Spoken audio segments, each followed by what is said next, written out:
Доор үзүүлсэн эхлэлийн тэгш өнцөгт 2-1 журттай баруун гар талд байх хэрэгслийг ашиглаад эхлэлийн тэгш өнцөгтийг зорилттой тэгш өнцөгт рүү хувиргано.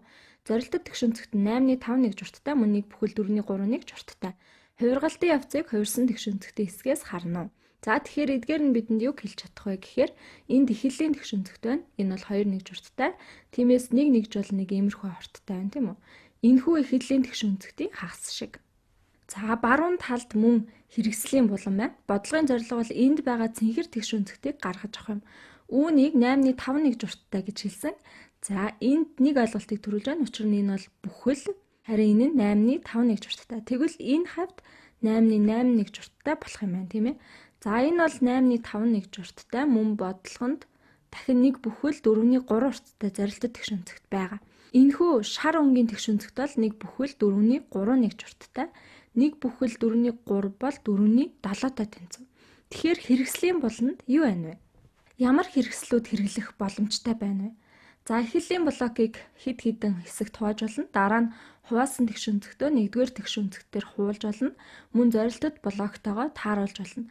За үүний дараа 2-р тэгш өнцөгтийг тохируулж хуулна. 2 дахь зорилтод тэгш өнцөгтийг гэсэн үг шүү дээ. Харин одоо 8-5-ыг гаргаж авцгаая. Мөн 1 бүхэл 4-3-ыг гаргаж авна. За 4-3 бол 8-6-тай тэнцүү.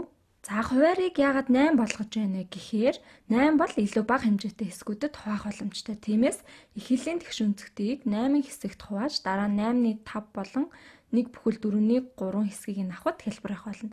За 4-3 бол 8-6-тай тэнцүү. Тиймээс эхлэлийн тэгш өнцөгтөө 8 хэсэгт бүгдээрээ хуваая. За бид анх 2 бүхлээс эхэлсэн. Хэрвээ 2-1 журтаас эхлээд үнийг 1 удаа хуваавал 1 бүхэл 1 журттай болно. За 1-1 журттай хуваасан бол одоо 2-1 1 журттай хуваая. За харин одоо үнийг 4 хуваавал үндсэн тэгш өнцөгтийг 4 хэсэгт хуваая тийм үү? Энэ бол хагас 1 журттай. Харин 8 тэнцүү хэсэгт хуваавал бүр 16 хэсэгт хуваавал яах вэ гэдгийг бүгдээрээ хувааж үзье. 15 16.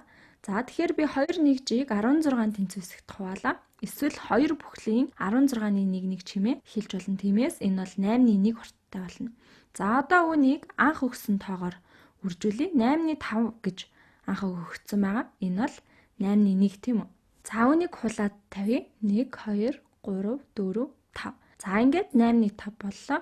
Одоо харин 1 бүхэл 4-3-ыг гаргах шаардлагатай. 1 бүхэл 4-3 бол 4-7-той тэнцүү гэдгийг санаарай. Энэ бол 4-4 дээр нэмэх нь 4-3-тай тэнцүү. Тэгэхээр 4-7 шүү дээ. За 4-7 бол 8-14-тэй тэнцүү. Энэ бол 8-1 үүнээс 14-ийг авах хэрэгтэй. 2 3 4 5 6 7 8. За дэлгэцээ доошлуулад 9 10 11 12 13 14. За ингээд энд ирлээ. Бидний 2 дугаар зорилт тэгш өнцөгттэй яг ижил урттай байна. За 8-14. 8-14 бол ийм урттай байх нь 8-14 бол 4-7-той тэнцүү эсвэл 1 бүхэл 4-3-тай тэнцүү. За 8-5 бол 8-5-тай тэнцүү. Хариугаа шалгая. Тийм ээ, зөв байна.